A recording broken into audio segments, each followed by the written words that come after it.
Di antara 32 pemain yang dipanggil ada nama Stefano Lillipali yang terakhir membela timnas Indonesia pada 2023 lalu. Lillipali merupakan salah satu nama generasi pertama pemain naturalisasi. Tidak ada nama Ragnar Oratmangun dan Elkan Bagot di daftar pemain yang dipanggil Coach Patrick. Ragnar absen karena cedera, sementara Elkan masih harus bersabar untuk kembali memperkuat timnas Indonesia. 32 pemain dipanggil untuk training camp di Bali. Ada sejumlah nama yang kembali memperkuat Garuda, ada pula yang tidak dipanggil. Lalu bagaimana komposisi pemain timnas yang dipersiapkan tim pelatih Patrick Kluivert? Kita akan bahas dengan pengamat sepak bola Roni Pangemanan. Bung Ropan, selamat malam. Selamat malam, Media. Ini saya yakin setelah war ticket kemarin semuanya pasti akan menanti-nanti ya. Jadi siapa-siapa saja yang akan membela Indonesia melawan Tiongkok nanti. Yang salah satu menjadi perhatian adalah nama Stefano Lillipali. Ini saya menduga-duga, kira-kira seorang Lillipali yang usianya sudah 35 tahun ya, apa yang direncanakan? Mengapa ditaruh untuk melapis Marcelino? Ya sebenarnya kan ini pemain sudah lama, masih di zaman STY juga dia sudah diambil untuk bisa bermain di nasional, tapi kemudian tidak bisa tampil, ya tidak dipanggil lagi. Tapi sekarang saya pikir syukur bahwa Patrick Kluivert sebagai pelatih kepala memanggil kembali Stefano Lillipali. Ini untuk mengisi, saya pikir, kekosongan. Dia bagus, punya visi bermain bola yang baik, ya untuk bisa mengisi posisi dari Marcelino Ferdinand di posisi, karena dia bisa bermain di flank juga dengan baik. Itu salah satu saya pikir pemikiran bahwa ya kehadiran dari Lillipali ini sangat dibutuhkan karena pengalaman dia bermain, karena dia bermain sudah lebih dari 30 caps untuk tim nasional, mungkin ada 7 gol yang dia sudah lakukan dengan 3 assist. Jadi itu yang saya pikir kehadiran dia dibutuhkan untuk pertandingan krusial tanggal 5 Juni menghadapi Cina, karena kita harus menang bermain di GBK. Saya tangkap tadi ada kata-katanya ada gol, artinya memang disiapkan ini untuk menambah keyakinan bahwa kita memang harus cetak gol ya, lewat Lillipali kita yakin. Betul, karena dia kan bukan hanya seorang pemberi assist, passing-passingnya oke, bagus, tapi dia juga seorang pencetak gol yang berbahaya. Di Borneo dia sudah buktikan itu pada musim yang lalu juga sebagai pemain Indonesia yang sangat subur dalam hal mencetak gol. Makanya saya pikir wajar kalau dia dipanggil lagi, dan banyak yang menunggu itu, menunggu kesempatan kapan Lillipali bisa balik, dan ternyata dia ada. Syukur-syukur, karena ini kan 32 pemain yang dipanggil, masih akan ada nanti untuk sampai 23. Itu regulasi. Apakah dia, pertanyaannya itu apakah dia ada sampai di 23 atau dia tersisi? Ya itu kalau menurut saya sangat disayangkan, dia harus ada di 23 sebenarnya. Tapi kembali ke pelatih Patrick Kluivert yang menentukan, tentunya begitu Nindya. Sayang sekali kalau sampai tidak masuk 23. Jadi Anda yakin sebenarnya peran seorang Lillipali ini akan memberikan suatu kontribusi yang krusial sekali ya untuk melawan Tiongkok dan juga Jepang? Iya. Karena dia kan naluri menyerang bagus, ya. Yang dibutuhkan adalah umpan-umpan, dan Ole Romani ada di depan.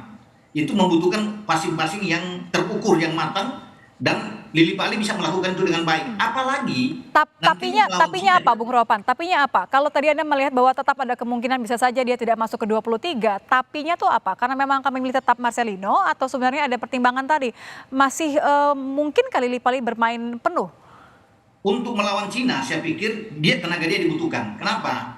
Karena kita tidak punya Ragnar Oratmangun juga yang tidak ada dalam list. Mestinya ada Ragnar di sana. Dengan kekosongan tidak ada Ragnar, itu yang salah satu saya pikir ya pemikiran dari Patrick Kluivert untuk mengambil Lillipali. Karena kita butuh pemain untuk memberi umpan-umpan dari sini, dan Ole Romani butuh sekali pemain itu. Marcelino tidak bermain, ini juga kan akan merugikan kita ketika Marcelino dan Ragnar tidak ada. Praktis kita hanya akan mengandalkan Ole Romani di depan. Nah, di sinilah kita butuhkan seorang Lillipali, dan saya sangat berharap bahwa dia jangan gugur di 32. Dia harus tetap bertahan, dan Patrick Kluivert memberi kesempatan untuk bermain. Karena dialah satu-satunya pemain yang kita butuhkan. Kalau Ragnar tidak ada, dia bisa bergeser ke kiri. Posisi kanan itu bisa diambil oleh Jakub Sayuri atau Emiliano Reinders. Itu yang untuk menghadapi Cina. Karena kan fokus kita jangan ke Jepang, ke Cina saja dulu. 3 poin lawan Cina itu kan harga mati buat kita bermain. Betul. Untuk membuka peluang kita masuk ke paling tidak ke ronde keempat. Makanya dibutuhkan tenaga seperti Lillipali, gitu. Jangan sampai kendor di Tiongkok gitu ya. Ragnar kan sudah pasti ya kemudian tipis karena cedera ya. Elkan juga nampaknya masih harus bersabar. Dengan komposisi seperti ini kita melihat tadi ada kabar baik dari Nasib Palermo ya. Tapi Anda melihat artinya komposisi yang paling mungkin dari 32 masuk ke 23 itu siapa saja yang memang benar-benar diperlukan, Bung Ropan? Iya, memang sangat sulit ya. Itu kan tergantung dari seorang PK sendiri yang akan melihat. Namun nama-nama seperti misalnya yang terakhir bermain dengan Bahrain kita menang itu pasti akan masuk semua. Kecuali Ragnar kan yang tidak bisa bermain dengan Ya. Marcelino, Martin Paes juga tidak bisa bermain. Jadi Emil Audero pasti masuk di sana. Kemudian Epinik sudah sembuh. Sedikit kelegaan ya Calvin Emil Verdonk, ada ya. ya, Kevin Verdonk akan main, Jai Itzes, Rizky Ridho, Justin Hubner, itu pasti akan ada di dalam. Tom Haye, Joe Pelupesi, itu akan menjadi inti kekuatan kita. Oleh Romani di depan, kemudian ada Eliano Reinders, dan juga dengan Lili Pali tadi. Jadi 11 ini saya pikir akan masuk di samping nama-nama lain tentunya yang akan ikut. Jadi tidak akan berbeda jauh dengan apa yang ada ketika kita terakhir lawan Bahrain. Itu aja, cuma yang membedakan karena kita ada akumulasi kartu 2 orang, Martin Paes dan Marcelino, ditambah dengan cederanya Ragnar. Makanya ada 3 pemain tambahan masuk itu. Salah satu saya pikir adalah Lili Pali akan masuk, Egy Maulana juga pasti akan masuk di sana, Ricky Kambuaya juga akan ikut masuk di dalam, ya, termasuk dengan Jakob Sayuri. Ini nama-nama yang pasti akan diambil oleh Patrick Kluivert untuk bisa bermain nanti melawan Cina. Jadi kalau kita sempat khawatir karena lubang yang ditinggalkan Ragnar dan Elkan ini nampaknya masih akan membuat kita ketar-ketir, harusnya dengan komposisi yang Anda katakan tadi, kita masih punya peluang yang cukup signifikan ya? Oh iya, peluang, apalagi kan bermain di kandang sendiri. Betul. Bisa mendapatkan hasil yang bagus. Jadi kita pasti menang. Saya yakin kita bisa mendapatkan 3 poin penting karena itu kan menjadi harapan semua orang ketika kita bermain di kandang dan harus menang melawan Cina. Kita bisa mendapatkan itu karena kita punya pemain-pemain yang mumpuni kan. Ya. Emil ada tambahan. Ketika di Cina kita kalah belum ada Emil Audero. Ya, oleh Romani belum ada. Joe Pelupesi belum ada. Dean James belum ada. Sekarang mereka berempat ada. Ditambah lagi dengan Lili Pali masuk, saya pikir ini akan sangat kuat buat kita gitu. Jadi kalau kita harus tetap mengakui keunggulan Tiongkok ketika leg pertama, tapi bisa kita katakan bahwa kali ini we are more than ready begitu ya. Jauh lebih berpeluang ya. Tapi Kita justru berpeluang, malah oke, tapi gimana Bu? kita berpeluang bisa menang, tetapi kan ada satu hal buat kita yang berbahaya, jangan terlalu overconfidence gitu ya. Percaya diri boleh, tetapi jangan terlalu berlebihan untuk bisa bermain. Artinya kita tetap fokus, kita yakin kita bisa memenangkan pertandingan. Dukungan penonton itu saya pikir sangat berpengaruh buat tim lawan.